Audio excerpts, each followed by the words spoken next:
Welcome to the Solid Verbal. And now, Dan and Ty. Verballers!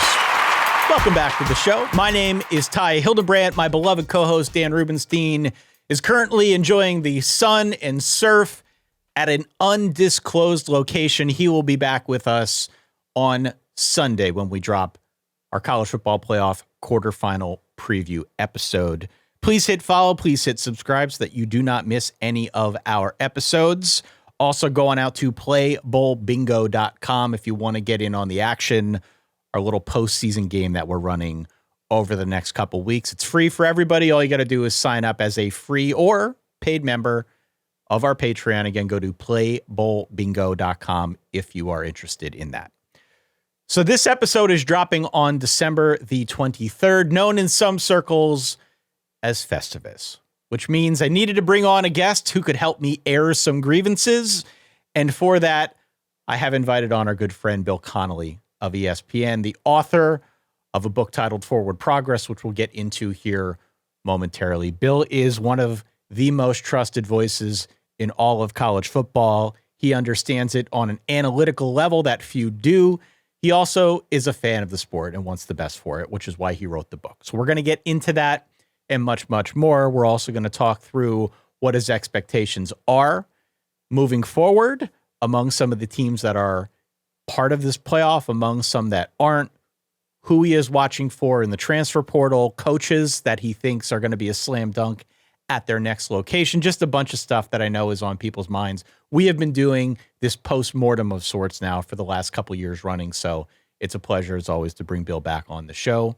Again, thank you, as always, for downloading, for listening, for subscribing, and supporting what Dan and I do here. Let's run that interview. I'll catch you on the flip side. All right, joining us now, one of our best friends. He's been on the show a million times. We've done this show a couple years running now where we bring him on at the end, sort of do a little bit of a post-mortem, talk through what's going on in and around the world of college football. Of course, he is the esteemed author of Forward Progress, the definitive guide to the future of college football. I could think of no one better to bring on at this pivotal moment in college football than our friend Bill Connelly from ESPN. Sir, welcome. How are you?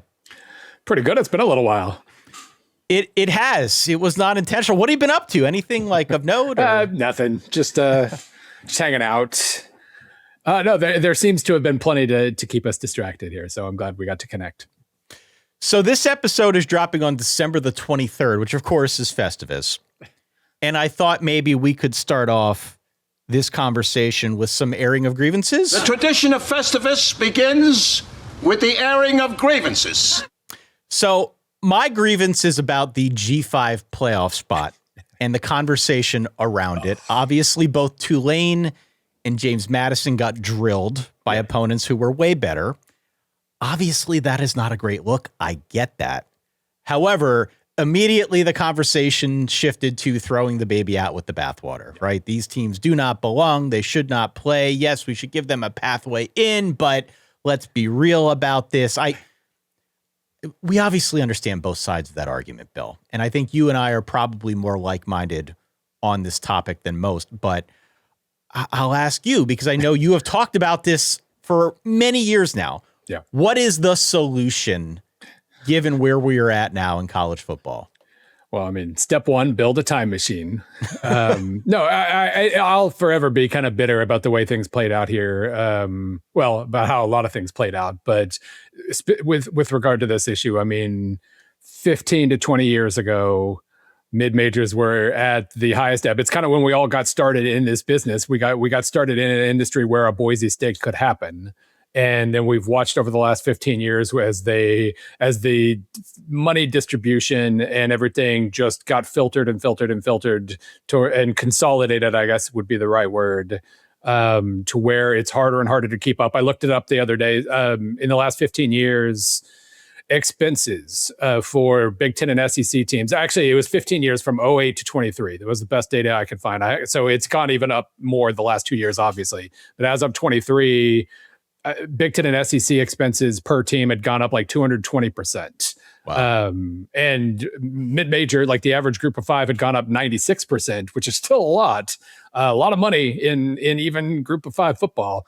But that's, the gap was always there, and now it's doubled in the last 15 years. Wow. And so it's just harder. The fact that it was James Madison playing that evening game, Tulane just played like crap. Like they just played like crap. They were never going to make enough stops, but the offense just made stupid mistakes. That could have 41-10 could have easily been like 34-20, but they just didn't play well.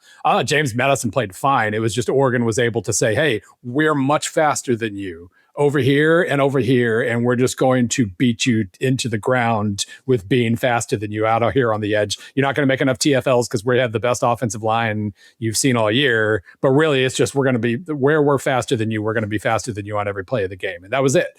So, the fact that it was JMU in that game with 7 players having left for number 1 Indiana, 5 of them play a major role in top-ranked unbeaten Indiana, it was kind of a very stark kind of reminder of the era we're in. If they have those 7 players, then, they're still not better than Oregon, but then you can at least get into that kind of territory of, with Surratt and with, 2 starting Indiana defensive linemen and the great linebacker and all that. You can start to kind of, if things break right, maybe JMU can win this game. And instead they just didn't have the horses. So, like the last 15 years made that happen. And I've always hated, one of our old PAPN lines was always about how college football hates a usurper. We seem to resent up and comers or ambitious programs more in this sport than we do in others. And sometimes that's fun because it creates a UCF situation where, people are mad about it and we got to kind of lean into UCF a little bit and have fun with it. But no, the rich kind of won, and therefore we've created this situation. And I'd like to think that people would watch that and go, man, we've screwed up the balance here. We need to make sure that mid majors can still compete. And instead the overriding conclusion was mid majors can't compete, cut them off. Right. And the compromise that I saw floated by, I don't remember who it was I saw it first, about like, well, let's make a rankings requirement. They need to be top 20 to get in or something like that. Well, tell me the committee won't start making every single good mid-major team 21st if we do that. Like I don't, this will come into my own area of grievances, but I don't trust the committee to even slightly do that in a fair or responsible manner if we put that requirement in there. So it's either keep including them, which by the way they have to because antitrust. Sure. If the G5 should start its own playoff thing, that would have to be a G5 decision because otherwise, same issues as before with antitrust. But we could any moment we could start trying to actually make the playing field more equal, and something tells me we're not going to do that. What does that look like? Making it more equal. That was the hardest part of writing forward progress, honestly, because we're in such a situation right now where you really kind of have to brainstorm or create in some future world where lots of current forces have changed, because we know what system we're in right now. We're, not only do the SEC and the Big Ten make more money than everybody else, but somehow they were handed power to control the playoff. Like that was mind blowing that they did that. Like everybody was so scared of them creating a little breakaway thing that they just gave the SEC and Big Ten whatever they wanted, whatever that was 18 months ago or so. And we're here. Like, unless you have some sport-wide crisis or government intervention that includes, hey, SEC and Big Ten, you're too powerful and we're going to strip you of some of that power, which nobody's talking about doing, even within the legislation that is being discussed. I don't know. It's very easy to create some sort of, and I put it in forward progress, some just sort of revenue sharing structure where everybody puts in X% of their money and it gets distributed throughout FBS. And suddenly Louisiana Monroe has 6 million more to hold on to some players, and Ohio State still has the most money, even though they have slightly less. It's easy to talk about stuff like that. Those are very doable solutions if there was a will to do it. And there's absolutely no will to even go slightly in that direction, which is awesome. I love talking about this. Yeah. Well, I'm not trying to be too much of a bummer, but I am. I'm clearly trying to be a pretty big bummer right now.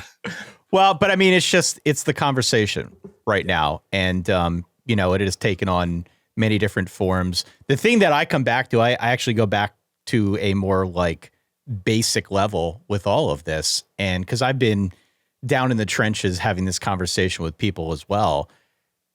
This notion that the Power Four is greater than is justified in many different ways. Yeah. Talent disparity, money, as you just described, that part is undeniable here. But if you are a G5 program that wants to be viewed as equal to, other than jumping into a Power Four conference, which it's not like those invites are growing on trees, right, there's almost no way to do it. Right. There really isn't. And I know people out there have talked about, well, Cincinnati in 2021 was definitely, they belonged in that conversation, and Boise State in 2024, they belonged in the conversation. I still think in this new world, as you've described, those are kind of like black swan events. That is not going to be common. And so if we're relying on that solely to include just these like extremities of the sport as part of this playoff thing, it seems like we're going to cut them out more often than not. Yeah, the system's been successfully rigged. I mean, you think about it, like if you're James Madison. Okay, actually, I hope to write about this, so I almost feel bad giving this away now because I love the hook that I came up with this. Hopefully I'll have something about this in the coming whatever days, weeks. I thought back to yesterday I thought back to 2005 Boise State, Georgia. So right. Boise State was coming off an 11-1 season. They're still in the WAC. They are ranked in the preseason. They're a fun underdog story. They go to Athens, and Georgia just beats the pants off of them, like 48-13 or something like that. DJ Shockley just throws deep ball after deep ball. Boise State doesn't have the speed to keep up. And it was one of those, I remember the response to that game. Like, okay, well, you're a cute little story, Boise State, but you're beating up on Little Sisters of the Poor. You're not ready for the real teams. You're not ready for the big dogs. A year later, they beat Oklahoma.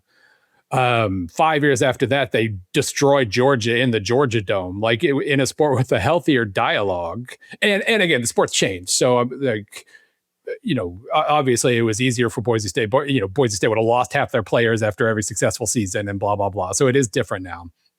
But still, in a sport with a healthier dialogue, we'd be calling on that example. Like JMU was in FCS 4 years ago. Now here they are in the playoff. And honestly, I thought they were better than Tulane. I was kind of annoyed that Tulane got the better draw. They could have competed with Ole Miss. They had the right pieces on defense. They still wouldn't have had enough speed, and they would have lost, but it would have been a pretty good game, I think. And they could run the ball, and Ole Miss can't stop the run, as we're about to find out again here in another week and a half.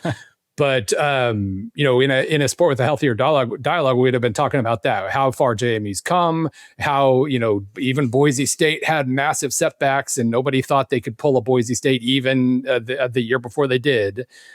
And that's not the dialogue of this sport at all. And I don't know. I mean, other than using whatever microphone I have to write about this kind of stuff, I don't know how we get there. Anyway, sport's not there. Sport's not there. All right. You alluded to this a moment ago. It's your turn to air your grievance here on our Festivus show. Okay. And it's already we've beaten this, horse to death over the last week and a half, obviously, and everybody knows what I'm going to say. I said it online. But so 2 years ago when Florida State got screwed, that was a genuine injustice in every possible way in my eyes. I know the logic. I hate the logic. I thought it was terrible logic. You're a 13-0 conference champion in the ACC. You should get in no matter what, even if it means leaving out the SEC champ. So that was a completely different deal and a completely worse deal than what we saw this year. I was able to, for the first few weeks of the college football rankings, playoff rankings, I was able to kind of just not really pay attention to the conversation. Everybody was trying to get mad about Miami being where they were and how could they be so much lower than Notre Dame, as if they hadn't lost to Louisville and SMU and hadn't gone like 6 weeks without looking like a playoff team at all. Like, we ignored all that, but that was fine because whoever ended up missing out in this conversation, whether it was Miami or Notre Dame, they lost twice. We knew 2 weeks into the season Notre Dame might be screwed, and they suddenly looked so good that it blurred the picture. But in the end, they were screwed after 2 weeks. So whoever got left out there was a pretty good. Well, you shouldn't have done this, and that's right. Fine. The bar's lower with 12 teams. I like that. So fine. And I still got super angry by the end of the process because of the process itself. Because we've reached the point with the committee where they try as hard as they can to create rules for themselves, that you end up in a situation where if Notre Dame isn't physically separated from Miami will jump Notre Dame. because head-to-head matters, obviously. I mean, Miami had nothing else on the resume besides that Notre Dame win. So the fact that they were as high as they were before that final week is because of the Notre Dame win. Clearly, they were getting credit. But if two teams are next to each other, suddenly head-to-head means triple, and nothing else matters. And therefore, we have no choice but to delete Miami, and you end up in a situation where Miami was 8 spots behind Notre Dame or whatever it was. Then the two teams played basically the same caliber opponent from that point forward. Notre Dame, I think, beats them by more on average. And Miami makes up 8 spots and hops Notre Dame. That was the stupidest process I could possibly think of. And the fact that the Notre Dame and Miami bid was determined by whether Alabama dropped. Alabama has not played either Notre Dame or Miami. Should have nothing to do with Notre Dame or Miami. But if Alabama had dropped one, then Notre Dame had that separation and they get in instead of Miami. This is a stupid, like it's an unredeemable process to me. I've always been kind of radicalized in this regard. I never felt the need for a committee anyway. Like the only reason we hated the BCS formula was they could only pick 2 teams and like it was fine. And they've proudly eschewed all of that in the name of, people in a closed door room that with such gravitas that you can't possibly disagree with them. But this just broke it. This system does not work and will not work. And my grievance is that we need a formula now more than ever. Well, I think you're probably the guy to talk to about that, because wasn't your formula part of the equation to settle the Mountain West Conference tiebreaker? That was such a miserable experience for me. I hated every moment of that. And it was just the Mountain West. So describe what that was like, because it had to be something of a surreal moment. I mean, you've been in this business forever, Bill. People look up to you as one of the godfathers of advanced metrics in college football. When Dan and I noticed that was part of the tiebreaker, we were roaring over here. I mean, it was like, oh man, I can't wait to talk to Bill to find out what that was like for him. Yeah, so it was actually it was a year and a half ago when they did it, but nobody needed the tiebreakers last year, or the computer tiebreaker. But yeah, it was like a consortium, I guess, of Mountain West Conference USA and American that, because all these conferences are too big and everybody, like none of the tiebreakers work now in terms of head to head and whatnot. Their go-to was going to be a computer average. And I told them, I was like, okay, because they asked about SP Plus, and I said, well, like resume SP Plus might be better for these purposes, just because it's a resume measure, and I guess it depends on what you're trying to measure. And they were like, yeah, we want kind of half resume, half pure power rating. And I guess in the end, when in doubt, go with the better team isn't the worst idea in the world. If you're thinking about trying to get a playoff bid or whatever, maybe the ACC should have tried that. Yeah. But, and by the way, the SEC also ended up with the same tiebreaker as the ACC. They just lucked into a very familiar matchup No, it was just basically, they wanted kind of a mix of quality and resume, and they included SP Plus. And so with a few weeks out from the end of the season, when Tulane fans started noticing how much SP Plus hated their team, because they got destroyed by UTSA and fell however far they fell after that game, I was getting yelled at by a bunch of Tulane fans. I have like 38 Tulane shirts in my closet. It was a very heartbreaking experience. Yeah. But then, that didn't end up coming to fruition. The American took care of itself. Mount West, however, didn't. Jason Eck and New Mexico were just about my favorite story in the sport this year. And guess who SP Plus liked the least among the tied teams? It was what it was. I got yelled at by a bunch of New Mexico fans, and I was like, I know, I love it, but your team's not amazing. And, UNLV's looked better recently. So here you go. But yeah, I just got an email, basically whatever it was 18 months ago. And took a while for people to notice because there was no need to. I'm glad the SP Plus is getting the notoriety on sub level that it deserves. Back to the grievance at hand though. Okay. I think you obviously, as I've described time and again here in this episode and over the years, you've been doing this for a long time. We've both been doing this for a long time now. We both have been doing this for too long. You know your way around a spreadsheet. You know your way around which metrics matter and which metrics determine who is better. And so I am not surprised to hear you say that a computer formula would probably be better than this weekly show that we do and whatever process the committee adopts from year to year. But what does that formula look like? Okay, hypothetically speaking, this is probably never something they're going to do ever again. But in a world where they do, Bill Connelly's model for determining who should get in and who shouldn't, what does that look like? Well, so the last couple of weeks when I started to grasp just how dumb this whole Notre Dame Miami head-to-head physical separation barrier thing was going to be, I did start because it was easiest for me to do this. It was like 80-20. It was like 80% resume rating, which I just used my resume SP plus and strength of record, and then 20% pure strength, which was just SP plus and FPI, because I can easily pull all that.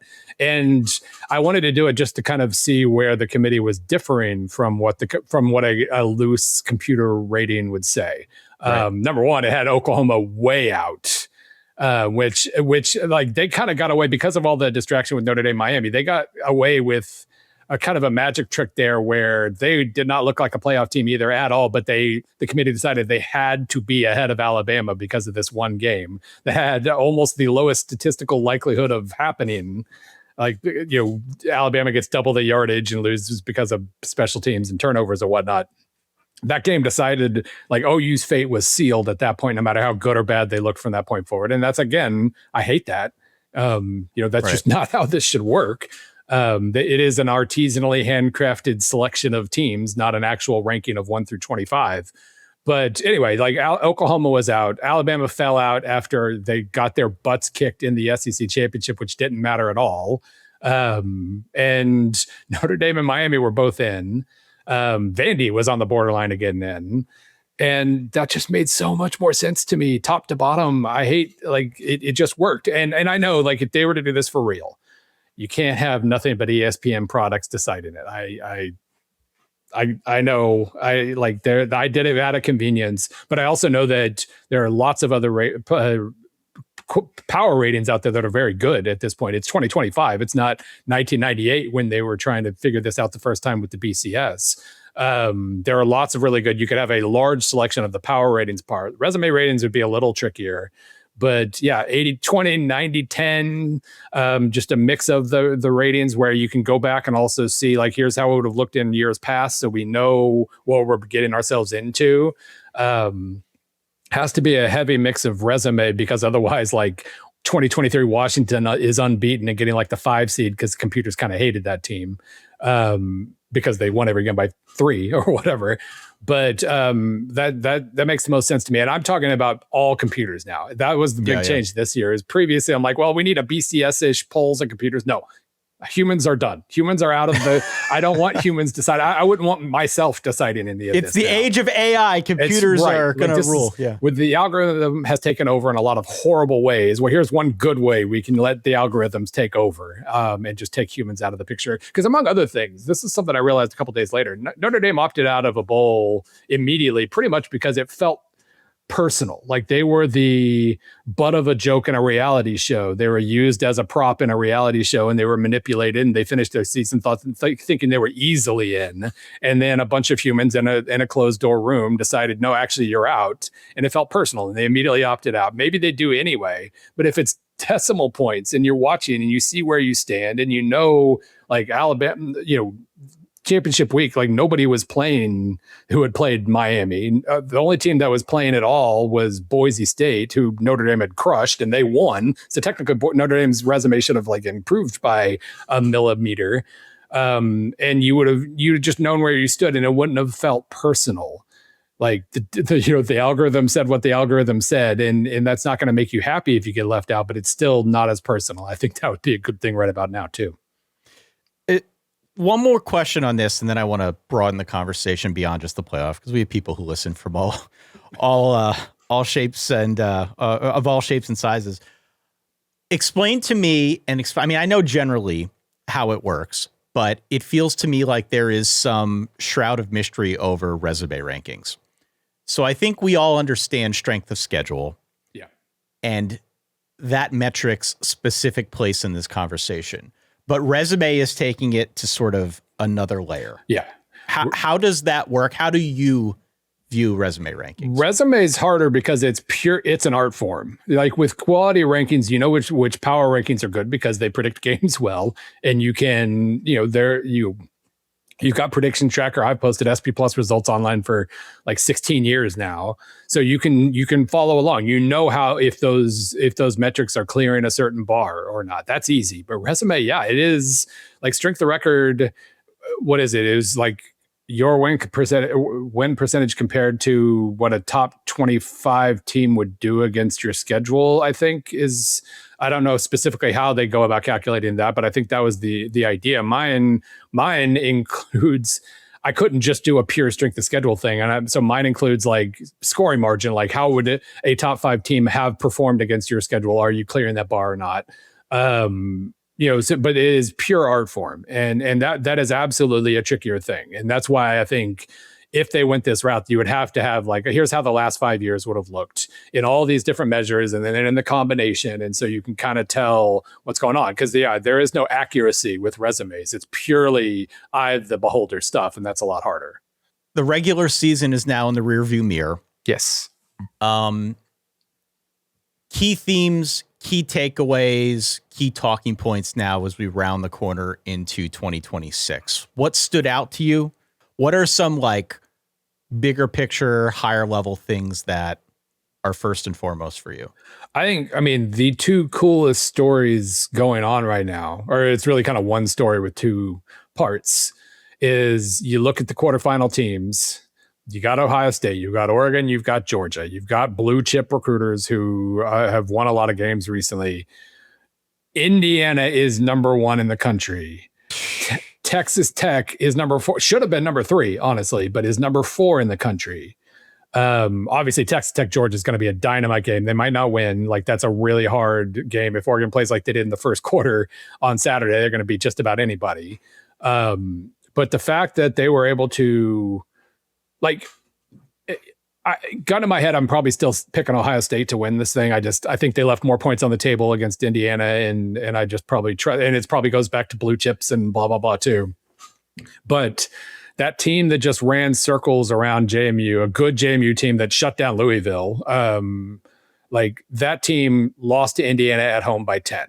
Ohio State, all the blue chippers in the world, best receiver in the country, best safety in the country, maybe the two best players at their position in the country, all the blue chip talent in the world. Indiana beat them in Indianapolis. Like, it's a legit team. It's not an underdog that wins close games and just kind of lucks their way into whatever. It's not 2015 Iowa reaching the end of the season or almost reaching it unbeaten. It's a legit awesome team that deserves to be number 1 in the country right now, and that's mind blowing. That could happen in 2 years. I mean, even last year, they were obviously already a top 10 team. And the fact that their quarterback only had one ACL finally caught up to them in the playoff, and like the 2-play flip with the Love touchdown, and that was bad. But they legit were a top 10 team and deserved to be there. And for them to then take another step, like, there is a new path to success, and that's awesome. Obviously, they spent a good amount of money. But like the fact that they were able to get the guys that they brought in and make them better, like JMU's guys that came over with Connelly, like did better with Indiana than they did with JMU, is wild. And of course, the other half of that is the fact that Texas Tech is also right there. They're 3rd in SP Plus, and even while rising to 3rd, they were overachieving every game by 14 points down the stretch.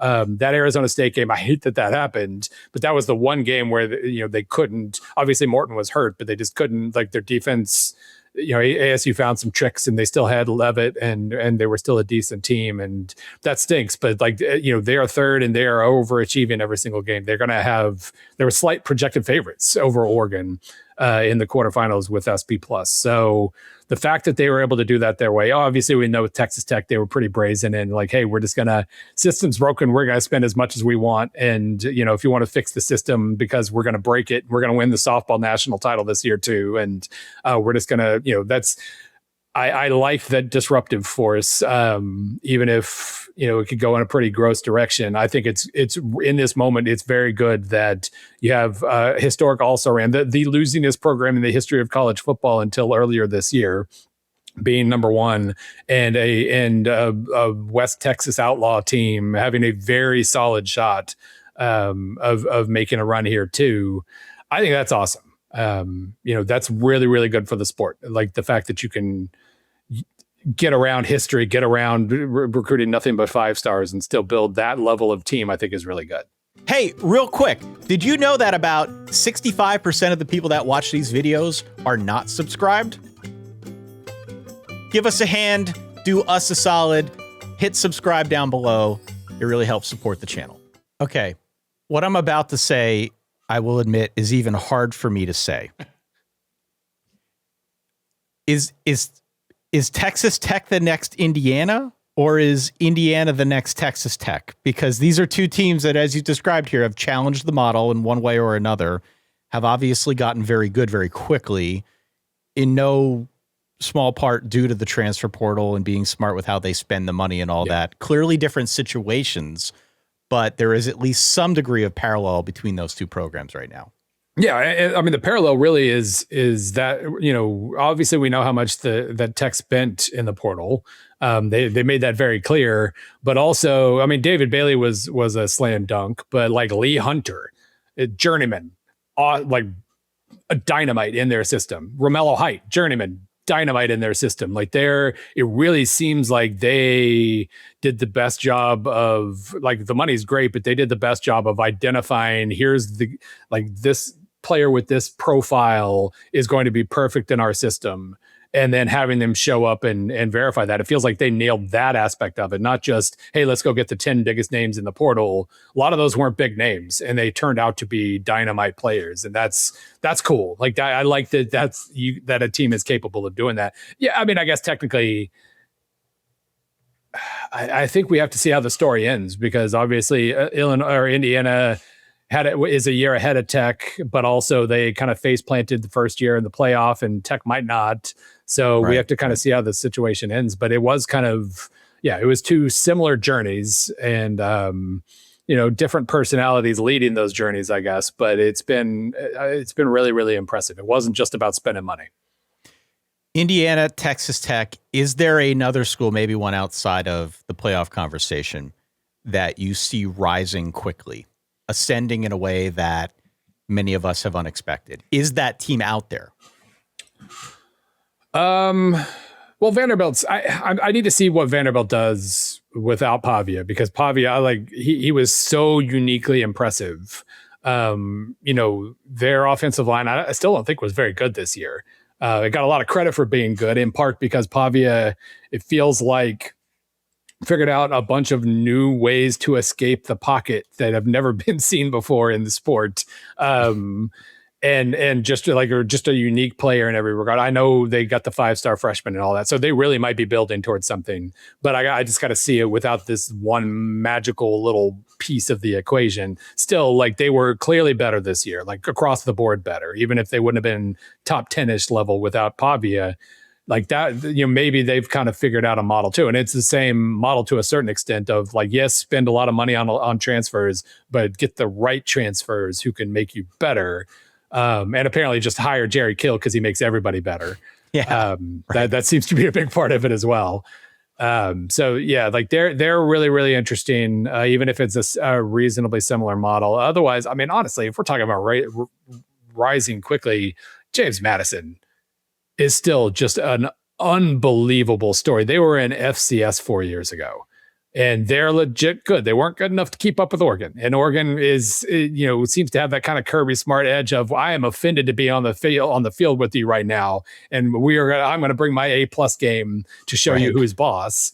But they still, like, the lengths to which they have risen in a short amount of time is pretty incredible. And obviously, you're going to lose players. You lose your coach every 2 years, apparently. That's going to be hard to keep up with. But Boise State lost a lot of coaches too, and just kept rising because they made the right decisions. So still really curious how far James Madison can rise, even with all the forces trying to tamp stories like that down. Is there a coaching move? We've had a lot of them, and there's still one on the board with Michigan. And who knows what happens if guys go to the NFL or whatever. I mean, we're a long way from being out of this thing. But at time of recording on Festivus, which fit to you makes the most sense? And this is great because now I get to promote a piece I just put up this morning where my editor saw me grading hires on Twitter and said, how about you write that? And so there's an actual grading coaching hires piece that's going to get me yelled at today. Like Lane Kiffin's the best hire. Like, it was the best school hiring the best coach available. Like, that's fine. Everything that led up to that hire was gross in every possible hold on. way. So let me stop you right there. Yeah. Because my big question about Lane is it worth all this to get Lane Kiffin? And that's fair, especially with, and this was something I wrote in the thing too, is just that I was curious, like, is hiring a proven winner the best strategy, or is it basically trying to find the next Dan Lanning and spend an extra $7 million a year on players? Maybe that's the best approach. And honestly, that made me really like Kentucky's move with Will Stein, among other things. I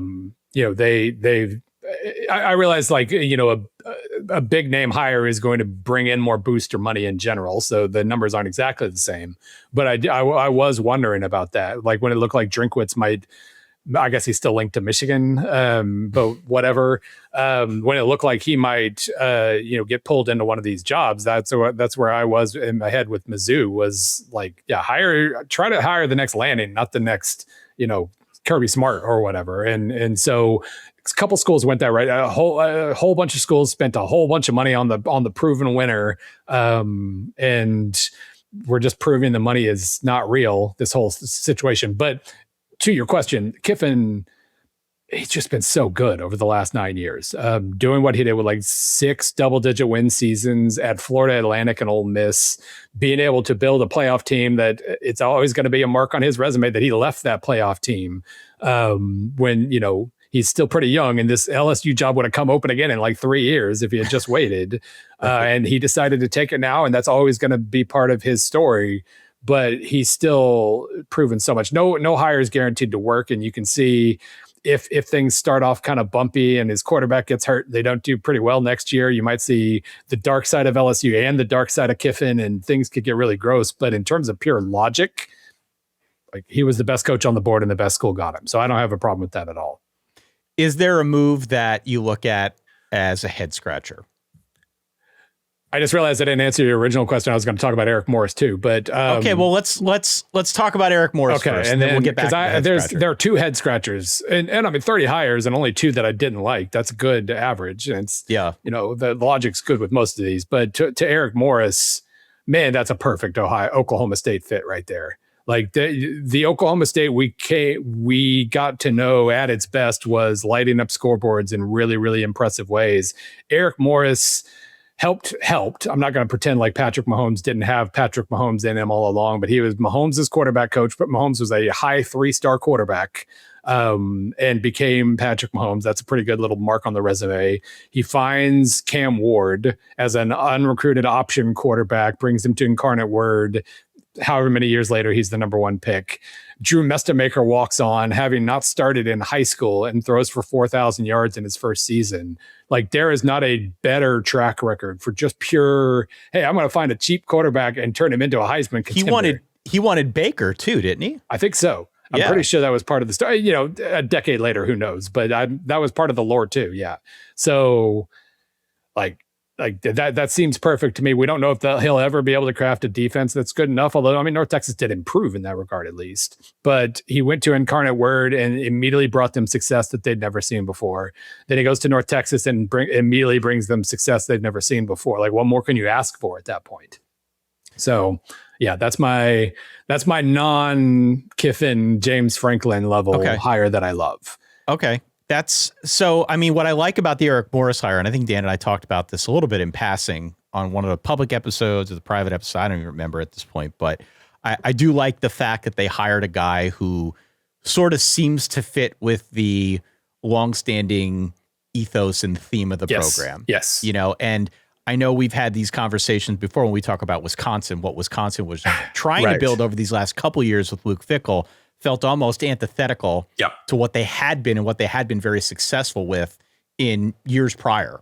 And so we'll see how it works at Oklahoma State, but at least they are kind of staying true to themselves, which I kind of like. Yeah. And that's, I mean, the fact that Scott Frost didn't work and the fact that Luke Fickell didn't work, Like when those hires were announced, like it was just, unanimous A pluses across the board. So any hire can fail, but man, it just makes so much sense. And I like it for that reason. And honestly, that was, in my grades piece, I didn't give JMU an amazing grade for hiring Billy Napier, which part of me, like, that's a perfect hire in some way, because what happened the last time he was in the Sun Belt? He built a wrecking ball of a team in Louisiana. So that makes perfect sense. It's just, A, we saw those sloppy Florida teams and it's hard to get past that. And B, they had a formula of let's hire the best up and coming overachiever in FCS. It's how they I think Houston, I don't remember where Houston was. I think he qualified as that. But then Cignetti came from Elon. Right. And then Chesney came from Holy Cross, had Holy Cross in the quarterfinals.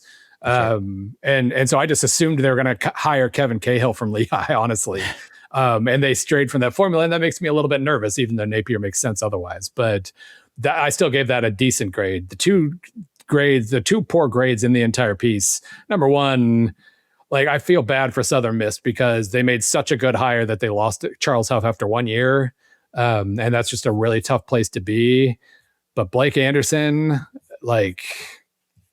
had one good season in his last 4 years at Arkansas State and Utah State, had kind of shady circumstances surrounding his firing. Is that really the best you could do instead of hiring an up-and-comer who you don't necessarily know about? We kind of know everything we need to know about Blake Anderson, and it's kind of super low ceiling, and I'm not sure the floor is very high. Didn't love that hire.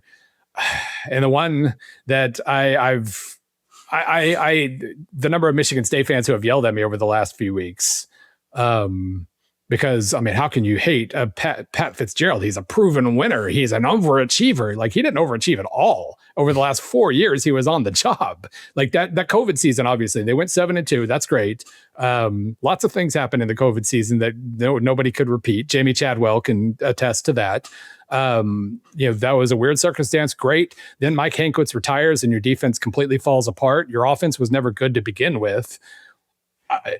Maybe he has all the right touches to, with player development and physical underdog defense strategies and all that stuff. Maybe he can still pull that off. Why would you pay $6 million a year to find out? He's never won a game in the NIL era.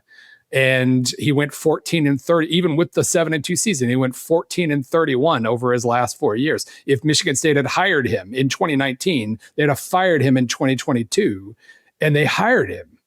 That blows my mind that he didn't have to go to the American Conference or something to get a job to prove he could still do it. Michigan State just decided, I'm sure he still can. And that is the biggest risk by far on the board, even ignoring all the hazing stuff. I know he was exonerated. It was not much of an exoneration. He didn't know about any of this going on is not much of an exoneration in my eyes. But even ignoring all of that, the pure on-field performance was terrible for most of 4 years, 3 years ago. And they hired him anyway.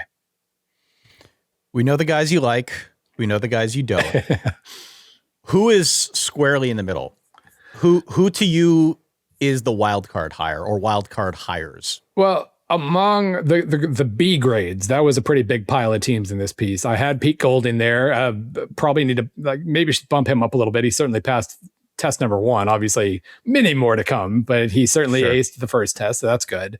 Tosh Lapoy at California is really interesting to me because obviously when a guy is regarded as that good of a recruiter, the upside's massive. But I feel like I'm very heavy scrutiny on defensive coordinator hires in general when they get bumped up, and I need to see their offensive coordinator hire. And I'm always wary of the guys who, when they just hire a pro style guy, and he hired the most pro style guy imaginable. This young guy, Jordan Somerville, from former Oregon staffer, spent the last 4 years with the Tampa Bay Bucks. The most pro style guy you can imagine is who he wants to run his offense. I don't ever trust the word pro style. And so that could go either way for me. But obviously, getting JKS immediately on board to come back, that was a good start for him. I'm just a little wary still of that situation. That's kind of the perfect middle ground hire right there. I see the upside and I'm worried about the downside. Napier and Neil Brown, Neil Brown, I guess, was another one where it was perfectly logical in every way for North Texas to hire him. And also we saw what his last team did. And also you had a very clear script of just be the incarnate word of FBS. Right. And they went with the proven steady veteran guy instead. I didn't love that, but I like Neil Brown, so it could still work. But those are right. Lots of teams right in the middle and only a couple at the bottom. In looking back at the stat profiles and the write-ups that you did before the season, which teams to you were the biggest head scratchers in terms of how they missed? Obviously, we were all wrong with many of these projections. I had Penn State, Clemson in the national championship. As luck would have it, they're playing in the Pinstripe Bowl. So missed a little, got the matchup right, but stakes were a bit off. It's minor details. I feel like there were a disproportionate number of teams this year in particular that we did our previews. We thought we had a pretty good sense of what they were going to be. It didn't work out that way at all. As you look back on what you put together and how you thought of the season back in early August, which teams to you remain the biggest head scratchers with how things went, either for the better or for the worse? So, and it's funny, I learned this year that when the preseason, our predictions and whatnot, it's not whether you got it right, it's whether you were the closest to the pen. Because I got a lot of credit for being skeptical of Clemson. I thought they were still going to be a top 10 team or top 15 team at worst. So I was right about Clemson. I was right about Texas because I didn't think they should be preseason number one, because if Arch is anything less than the best player in the country, the fact that his offensive line might actually stink seems like it might be a big deal. And so like I understand how those teams, or I understand how Texas underachieved for sure. I understand how Penn State underachieved. That was I can kind of understand how things played out. They wanted to keep things as vanilla as possible at the start of the season instead of just trying to look good and play well. And Aller kind of hit that Oregon game, having still not really found the rhythm that they were probably hoping that we were needing to see to think of them as a national title team. And then they lose this game that they openly decided their season starts with Oregon. They lost the game in a very predictable fashion in a lot of ways. Offense just couldn't do what the offense needed to do. And then poor Drew Aller, just like the Notre Dame game last year, it's Drew Aller time. I'm going to go win this game. Throws a pick immediately. Dan and I were in the stands. Oh, that's right. I said to him 10, 15 minutes before that happened that we were due. And right. I was not rooting for that. Obviously, I was decked out in all white, my Penn State stuff. But it just felt like, oh my gosh, we're going to see this again. And lo and behold, it's Dylan Thieneman getting the big pick that ends the game and kind of puts the finishing touches on James Franklin at Penn State. Yeah. So, I mean, the way that played out, it was still a shock to see them play the way they did against UCLA and Northwestern, but it kind of still makes sense. Like, they had the big game. They lost it in a familiar fashion. They let go of the rope briefly. And then after, from that point forward, I assume this probably would have been the case if they hadn't fired Franklin. They fall to like 18th in SP plus, and then they basically play like the number 18 team the rest of the season. They almost beat Iowa. They almost beat Indiana. People were railing against SP plus sucks. They look at Penn State. That's a joke. Like, no, they played like exactly where SP plus had them. They met expectations or projections the rest of the season. So it was just this momentary collapse after putting all this weight on the Oregon game. And then they rallied and kind of played to their general talent. They weren't the team they were supposed to be, but I get that. And I get Texas. I still have no idea how Clemson happened. Even being skeptical of them.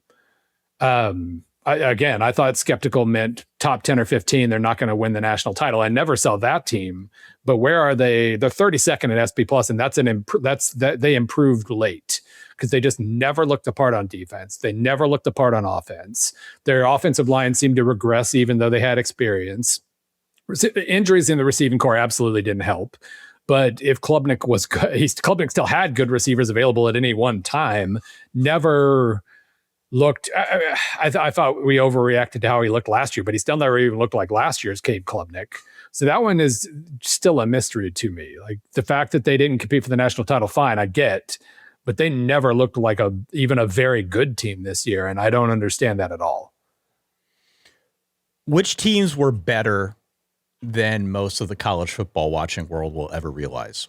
Who was the most underrated in college football in 2025? I mean, I think you can make a case for Indiana and Tech still. When I put out SP Plus yesterday and Indiana's a projected 13-point favorite over Alabama, people were shocked. I'm like,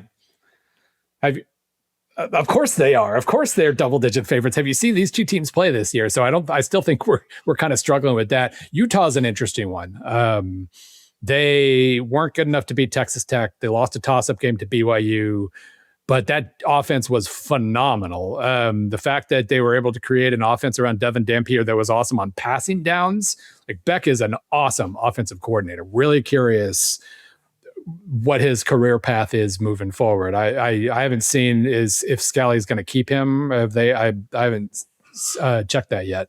But that was an incredible performance what they did this season. Even if that Tech game was, they blinked in that moment and Tech just ran over them. They were they're what 10th in SP Plus. Just an awesome team all around. I was surprised that Whittingham didn't give it one more go next year because they were really, really solid and they could have been solid again, and that still might be. But that's one that I think kind of sneaked up on people, especially if the first time you paid attention to them was the Texas Tech game. Right. Exactly. You might not have noticed how much they absolutely mauled just about everybody else on their schedule. I've talked a lot about, and this is probably a bit going a bit afield here, but I have been saying for as far back as I can remember now in the 2025 season that one of my favorite stories was Mississippi State. And I'm curious to get your take on that. I know it's a very specific example that many listening to this might not necessarily care about, but for me, it was a big deal that they had the lowest over-under of any team in the SEC at 3.5. And they were just, as we say on the show, they were plucky as hell. Yeah. Like, they played whistle to whistle. They obviously didn't win all the games, but I thought coming from where they did, given the fact that they still had a murderer's row of a schedule playing in the SEC, I liked what I saw out of them. Yeah. Does that track with what you saw and what your stats saw out of Mississippi State? Until they ran out of gas at the end of the year. I think it's safe to say. Just looking at one of the things I like to keep track of, because it does kind of hint at who's rising and falling and whatnot, is just, I have my little Excel sheet with my green and red conditional formatting and, week to week, who's very green in terms of how they're performing versus SP Plus projections. They were a very consistent overachiever, or either meeting or exceeding expectations for almost every game in the first 2/3 of the season. The A&M game got away from them, but otherwise, almost beat Tennessee, almost beat Florida, almost beat Texas. Really, really solid team there. But after they beat Arkansas, underachieved against Georgia, underachieved against Missouri, underachieved against Ole Miss. So they didn't finish strong, but they were lifeless last year. So the fact that they were able to, with Blake Shapen, who was about the most known quantity quarterback imaginable, he's going to give you exactly this and not a bit higher. They were able to figure out ways to move the ball really well. Defense couldn't keep up with that, but was still better than last year. And I think going ahead and making a coordinator change was the right move there. But no, that was a horrible first year he had, and they got off the mat at least, even if they faded late. So this might be putting you a bit on the spot, but about 10 minutes ago, speaking of coordinator changes, I am seeing here from our friends over at On3 that Bill Belichick has hired a new offensive coordinator, and his name is one Bobby Petrino. Well, I guess that clinches that Bill Belichick's getting fired after this year. That is the move you make before you get fired. It is funny. It's a move that works, but still gets you fired. Because that's Arkansas had a great offense this year, best offense ever for a 2-10 team or whatever they ended up. But that makes a lot of sense in a lot of ways. He's still a pretty good offensive coordinator, and those personalities make a lot of sense. Fair enough. The other thing that is now about to kick into high gear, it's already started, it's the transfer portal. We've seen some of these quarterbacks throw their name in the hat. I want to ask about Dylan Raiola. I've had spirited conversations with footballers on both sides of the Raiola spectrum. I figure you're a good person to talk to about this, given your focus on the numbers and your understanding of all these things. Is Dylan Raiola good? Question mark. Long pause. Long pause. Okay. That answers some of it, but please continue. He is, well, this is a good word to use. He is solid. It was fun. He was the litmus test for what stat do you look at first with a quarterback, because he comes out of the gate completing like 80% of his passes for like 4 yards of completion or whatever it was. Like the pass didn't go anywhere. But even in that first game, what were his numbers against Cincinnati? It was very, very high completion rate. And my initial reaction to that game was, ugh, I don't know. And Nebraska fans got so mad. Yeah, he was 33 for 42. Huge for 243 yards. That was what a lot of folks brought up to me whenever we had anything negative to say about Raiola. And Dan and I were probably on both ends of the spectrum with that one too. But it was, look at his completion percent. Look how accurate this guy is. But Dan has been very quick to say, but how is that actually translating into anything of merit? Yes.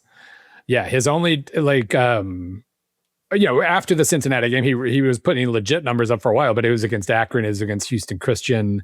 I guess he was decent against Michigan. Of course, I'm just looking at his game-to-game stats here to make sure I don't forget something. But, then, in the games where he actually kind of makes some big passes like Maryland, he also throws 3 picks. So it was a very mixed bag for Raiola. Like, obviously we see the potential and the Mahomes, like it's clearly he just studied nothing but Mahomes film for years, it seems like, because every mannerism is like he's trying to be that. And honestly, when NFL defenses started trying to take away big plays from Mahomes, he was completing 80% of his passes at like 8 yards a pop there for a little while. But no, it's in the right system, I think you can get solid things out of him. But I mean, if you're a top team, it's a really interesting transfer market this year, where a whole bunch of teams want upgrades at quarterbacks are going to spend multiple millions of dollars on Raiola, Sorsby, a lot of guys who have clear upside and also a pretty hard ceiling, I think. Is there a guy we can focus on quarterbacks, since that's going to be the main talking point as we go into the portal? Is there a guy to you that you are crazy curious about where he ends up because you think the ceiling is yet to be realized? Man, I don't know. Like, Josh Hoover is kind of interesting, I guess. It's Kendall Briles is kind of the ultimate solid offensive coordinator at this point. And so I can't tell if he had hit his ceiling or not. But I mean, he's accurate. He can run around a little bit. That one's going to be kind of interesting to see. I have more faith in him than in Raiola or maybe Sorsby. Sorsby's so confusing. Like, from game to game, I change my mind completely. He's the Chelsea FC of transfer quarterbacks. Sorry for the soccer reference, but I feel like I don't have a lot of faith in them. I might still have faith in Hoover taking an extra step. Otherwise, I mean, what is it? It's guys like Aaron Noland, who are star recruits, but have been stuck, and we have no idea what they have to offer. Like, that's kind of your two choices: is very well-defined veteran like Bo Pabula, honestly, or guy who we just don't know anything about yet. Because you brought up the soccer, we talked about the soccer on the show, specifically with regard to the portal. We even called it the transfer market, as I think you just did reflexively. Yeah. Should there be some sort of setup, I guess, back to our conversation earlier on, where if you are poaching a guy from a MAC school, you should be required to pay some sort of sum, like they do in the soccer transfer market? I mean, that's one of those things that sounds great. And also, how the hell do you, like, I guess stick it into the mythological collective bargaining agreement that we all think should happen, but nobody wants to talk about details for. I mean, unless you stick it in there, I have no idea how that happens, but it is, when you start paying attention to soccer long enough, you start to wonder if those transfer fees really help anything either. Like, obviously it helps you then go buy some other 18-year-old to replace the guy. But like, long term, you don't really advance from, I don't know, I guess it still helps like the Benficas of the world and whatnot. But Like it has its downsides as well, but it does kind of stink if you're James Madison or many other programs and your reward for having your act together is having to bring in 25 new transfers or trust a redshirt freshman a lot faster than you would have had to 15 years ago. Because schools that are doing well or continue doing well. Just look at FCS. I mean, I realize North Dakota State lost. They actually did a good job in not losing too many transfers. They still lost some transfers. The Texas Tech safety is dynamite. They lost him and still fielded a phenomenal team. So, like, if you have your act together, program wise and culture wise and all that, you can survive this stuff. But it does feel like there's a little bit of extra punishment for doing well right now. Bill, I'll get you out of here in a second. I promise. I just wanted to call out the non-playoff bowl action, which maybe fits in differently now to the postseason than it had prior to the 12-team field. But generally speaking, what is of interest to you in those bowl games? What are the storylines that you're following? Where are the points of intrigue there? It is. We have returned all the way to like the 1950s where bowl games are simply rewards for solid season. There are exhibition games that are rewards for solid seasons that don't mean a thing.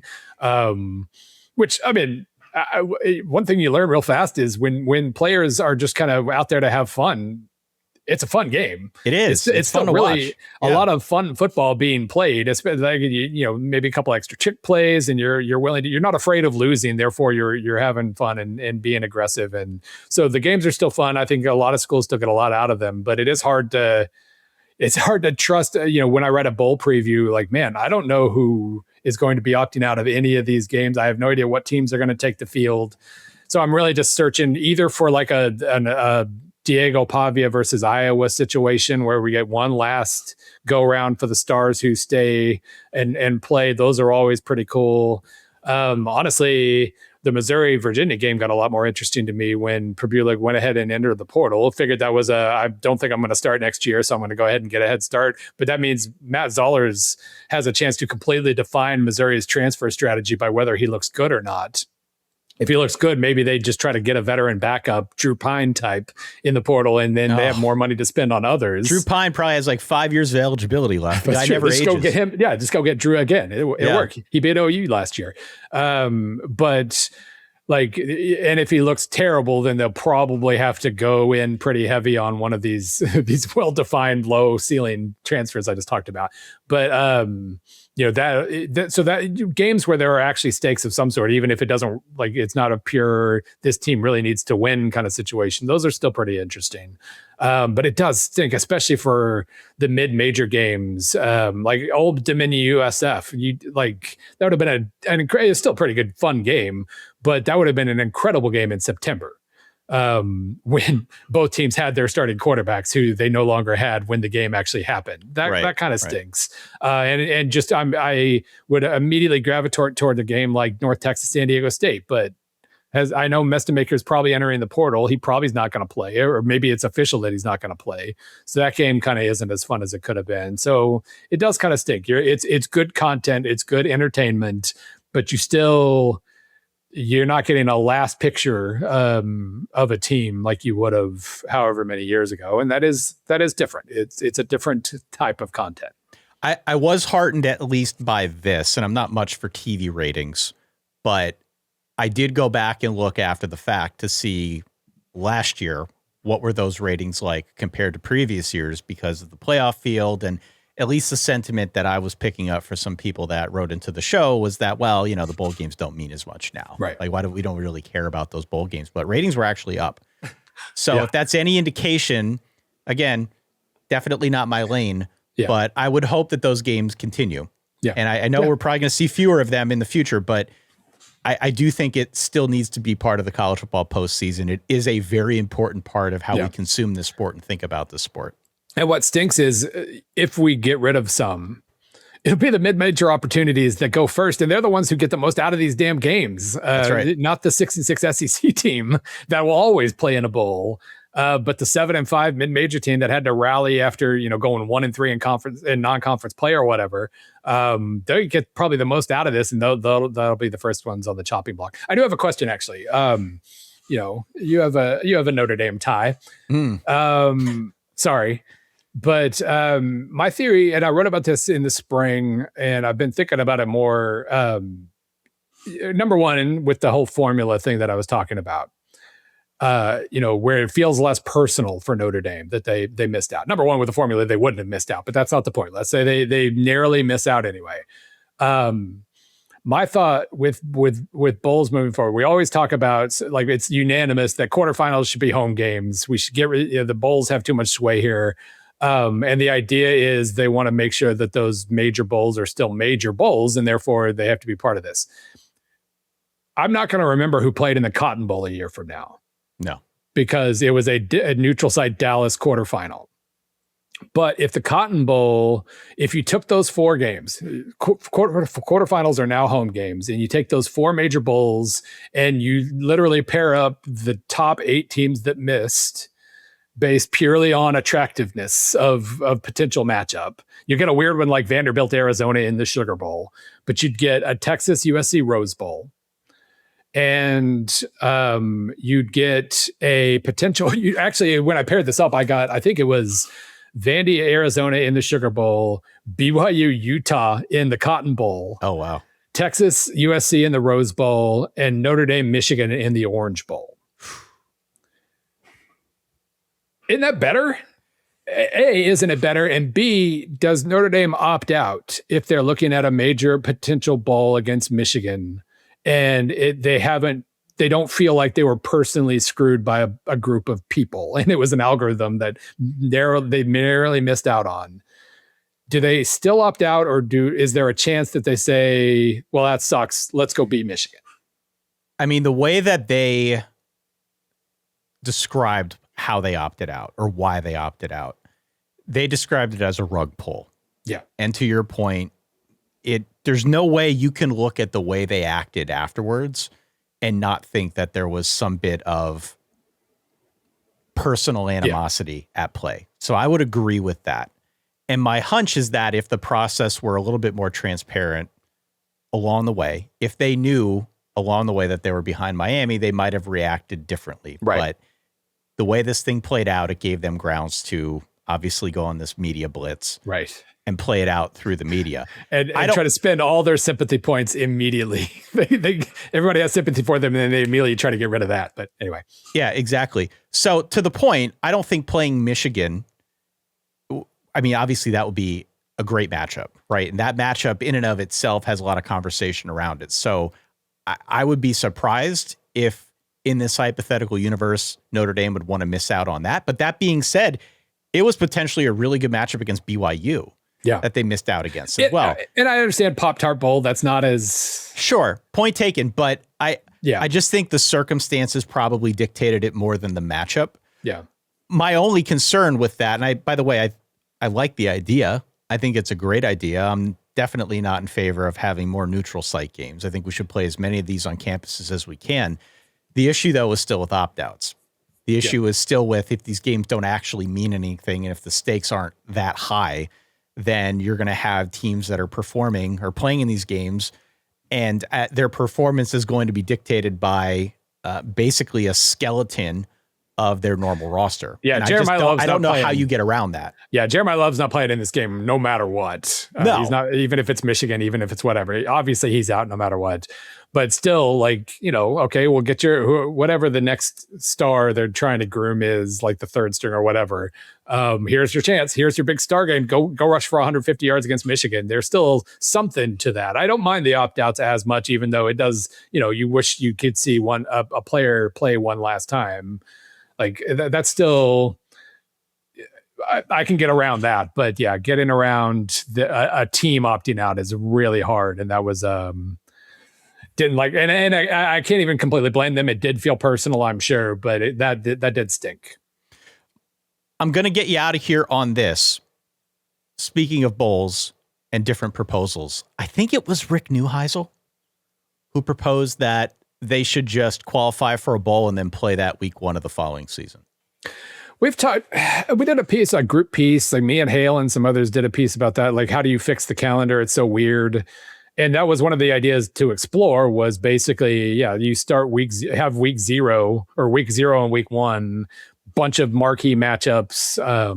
I mean, Lord knows, like, Old Dominion USF would have been at least a hair more interesting in week 1 of next season. And then, of course, the big name ones too, Texas, Michigan, that it makes sense. I still, content's a dirty word, but I like the content. I like having December football to watch throughout the Christmas break and whatnot. So I do think bowls still serve a very clear purpose here, even if they're not the purpose that it was 15 years ago. So I'm not on board with it, but I get it. And there's at least some merit to the idea. Again, the title of the book is Forward Progress, the definitive guide to the future of college football. A big bolded line under that is a cinematic celebration of college football's exploding influence and a rigorous look at how and why the sport may look totally new once again. What does that mean? What is this book about? What is the general vibe of what you're going for here, and why should people buy it?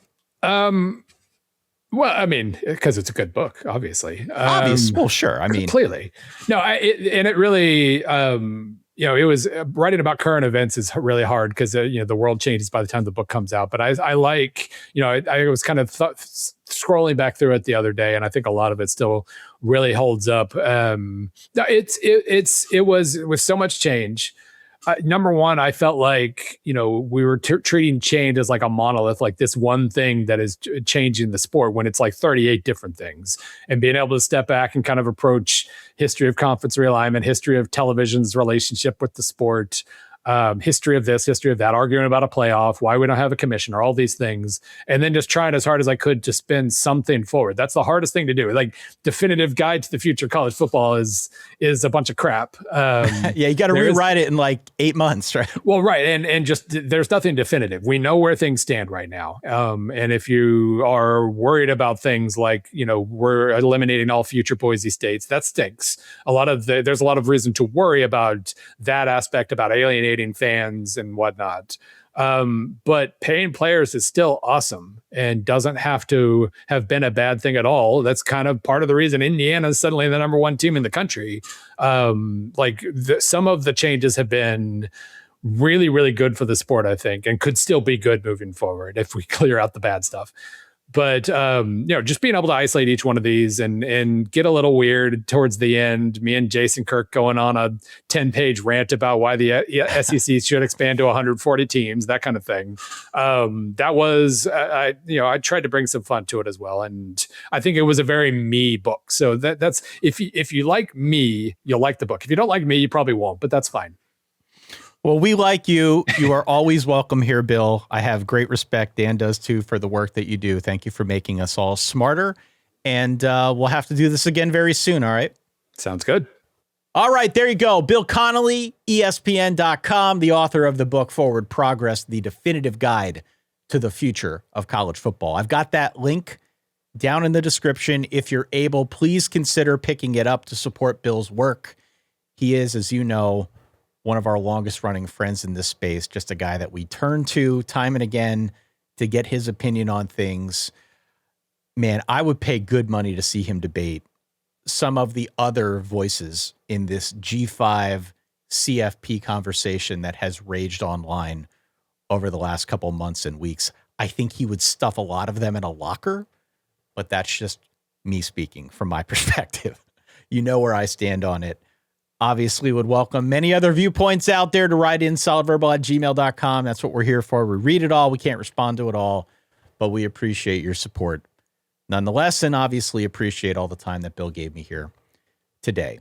As I said at the top, Dan will be back with me on Sunday. We're going to preview the next round of the college football playoff, the 4 quarterfinal games, which, by the way, are absolute bangers on New Year's Eve and New Year's Day. We're going to talk through all of that. We won't be putting out a show on Christmas Day. No one's going to download it. I've been doing this long enough to know people just don't download on holidays. So we're not going to do that. We're going to take a few days off here to catch our breath. Next episode drops on Sunday as we round the bend into college football playoff quarterfinal action. If you've made it this far, please consider hitting follow or subscribe. Please also do check out playbowlbingo.com. That is our postseason game. It's free for all. All you got to do is sign up as a free or paid member of our Patreon if you want to get access and find out what that is all about. In the meantime, Thank you again, as always, for tuning in. Thank you, as always, for your ongoing support. We'll catch you all on Sunday. In the meantime, stay solid.